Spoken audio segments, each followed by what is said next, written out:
Hey guys, this is on Productions, aka number 4673, and I'm back in Essence Part 4, I think. And yes, it's a demo. Why do I forget that every single time? I will never get this intro right. But yeah, welcome back. And may I remind you, this is the 5th video I'm making today. Take that as an apology for me being a little lazy the other day in the holidays and not being able to make videos, so I hope I am excused. So let's just go on with this. We have this weirdo here, but hey, everyone's weird in this game. As Cath turned his back, my captor swiftly moves to disable him, but my very timely knee crutch jerk, ow, quickly reduces the man to whimpering on the floor. Ow. So cruel. I scram from his arms and join Cath, who can't help but regard with newfound awe. These men are all so much larger, but he downed every single one. Is it because he's so fast? Don't stare at me, freak. Come on. You're not very nice.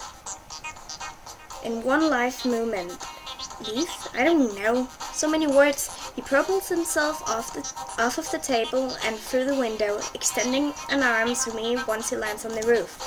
I glance around, affirming the men's incapacitated. Oh, never mind. Lastly, my captor, who still moans before.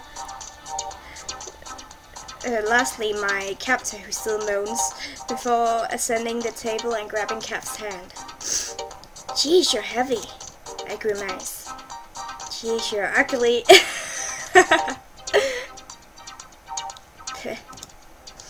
That shuts him up. I couldn't just let him get away with that one. Besides, his one petty jab couldn't diminish my joy now. We're getting out now, right? Away from the darkness, into the light. Oh god. A hand claps on my ankle as I begin to surface. I knew this was too good to be true. You're going to wish you had never ever done that, girlie. I riff, struggling to nail my captor with my free leg, but Cath's grip loosens, nearly falling, and he yells at me to stop. Ah! What do we have to do to get out of here? Tucky.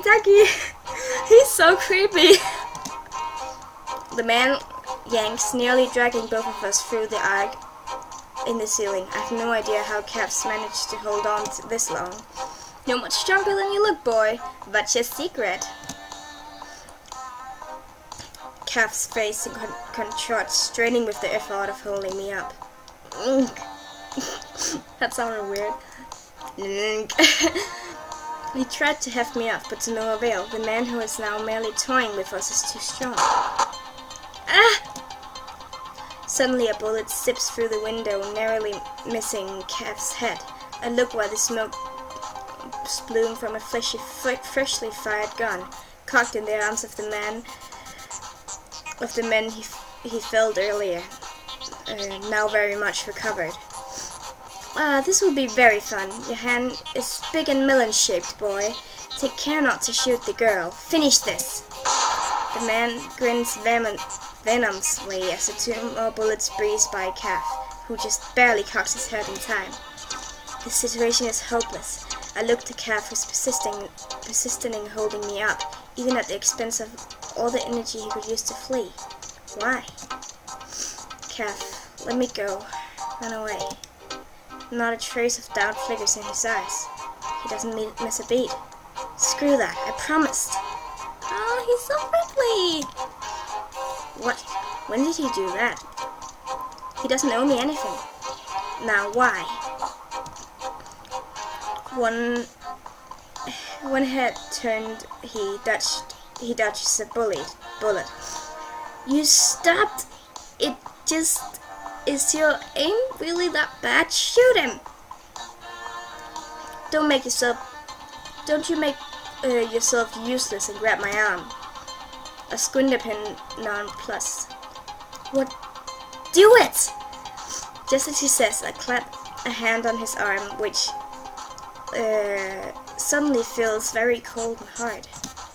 Before my eyes, the skin peels back to reveal a chittering unit of bolts and wires, a small handgun nestled in the machinery. For a moment, the sight makes me faint, but the sound of rapid gunfire brings me right back. Do it! No, it's idiots, he said. It just... He's got a gun! Why, yes, I do. Wrenching the gun from his arm, Cath fires it neatly, scattering the shower of electronics bowled around his assassins. Their weapons are quickly tossed aside as the bolts snare them and ignite their clothing, leaving them nothing more than dancers stomping around in an attempt to quell the flames. Cath aims one more careful shot at my captor, whose eyes widen into saucers in a moment of realization before releasing my angle and darting from the room. Cath glowers at me. Now hurry up, damn it, before some other confounded thing happens. Yes, sir. Finally, though not without difficulty, Cath begins to lift me up. I can tell from the way he wrenches that his arm aches just from holding me up, but from firing, not just from holding up, but from firing his gun one-handed.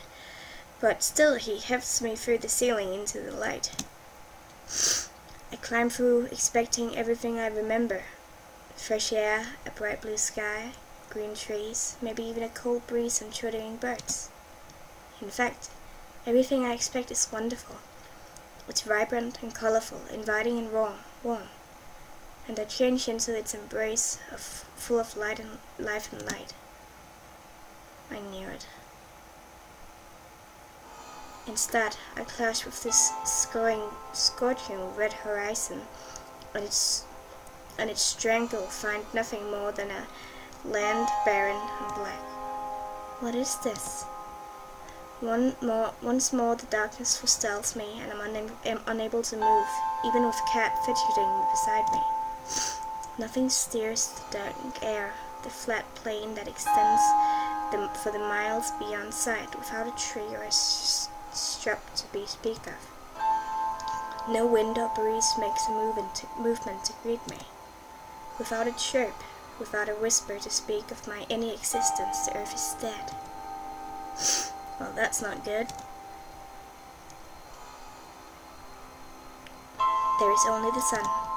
It bleeds bright, but there is no warmth. Not quite what you were expecting, is it?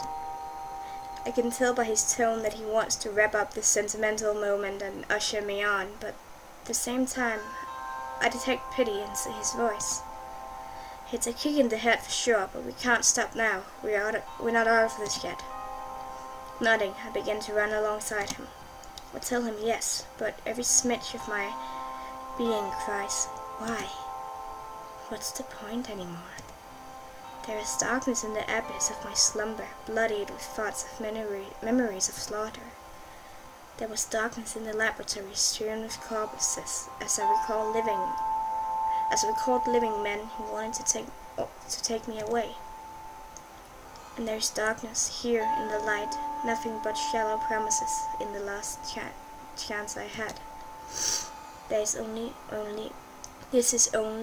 ever was darkness. Alright, never mind. Where is the light? I stopped, metal scraping stone as my knee hit the roof. The noise itself drives me insane with rage. What is this plastic? This steel? They're not good for anything. They can't keep me from being from failing to succeed, from being more problematic and erroneous than a human. They cannot keep my heart from crying out, or even my eyes. From this body in which I would have never thought possible, tears stream freely from my face, splattering the ground with drops of water. Ha! Funny. I would have never expected I would have expected oil or something. I hear Cath stop running. What am I doing? Why does it matter to you? Just go. You don't know me. I don't even know why you hung around this long. I retched as the bitter words spilled from my lips, but I tried to convince myself that he deserves it.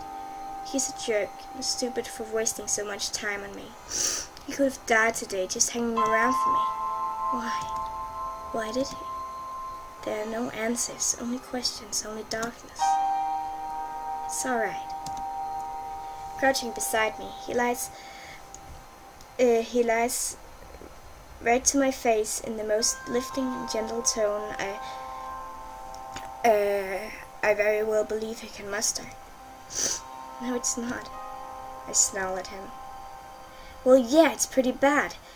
It sucks out here, actually, but we're still alive, right? I stare at him incredulously and immediately stop sniffing. Alive?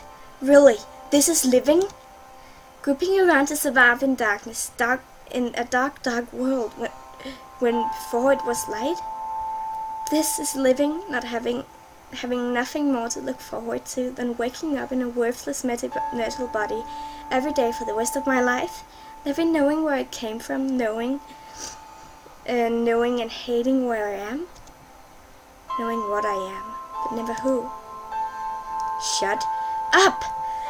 I'll tell you exactly who you are, what you are. I fall silent. You're one angsty brat, but first you're an essence android, a human soul in a robotic body. But that doesn't matter. Know why? Pulling me off the ground, Cath jerks out his hand and presses 2 fingers on the arteries in my neck, then draws my finger to the same spot with his other hand. After just a second, comes a small spurt of pressure, then another, and another right beneath my fingertips. My pulse, without fail, returns after the same amount of pause each time, ebbing in and out like the rhythm of tide. There, you feel that? That's proof. My voice quakes. Proof of what? Sound like a little... Cath rolls his eyes. That you're alive. You're alive, and I'm alive. I don't care what the heck of a robot doohickey thing you are. There's something coursing through your veins that keeps you going, air in your lungs, air in mine, even after all the crap that's happened here. You see it out there? Yeah, there's nothing left, hardly anyone left, gone. What are the odds that out of everyone who's gone, you and I are still here? Even if you woke up in the middle of nowhere, you have no idea what's going on in you, and you're not in your own body, you are still alive, and I just proved it to you. So shut up, because as long as you're with me, I'm never going to let you just give up. You hear me? You made a promise, and so did I. So you're going to own up to that or not? I'm sorry if someone came to see me. I look up from the tears splashing onto the ground to Cath. Shadows stretch long and dark around his figure as dusk approaches, angling in all different directions, so that a black web flanks his feet. But behind his head the sun gleams white, illuminating his body with otherworldly glow. I don't know why he's even giving me a choice. He could leave me now, forget me in the blink of an eye, but he doesn't, so I won't leave him either. Yes, just something flickers at the back of my mind, a memory, very vague, but I'm certain that it's what I need to do. What? Will you rocket bump on it? What? Everything fell silent. Cath squints, giving me a look that would very well make the faint of mind feel like the stupidest person on the planet. Alright, I have to end the episode here. See you in the next one. Bye!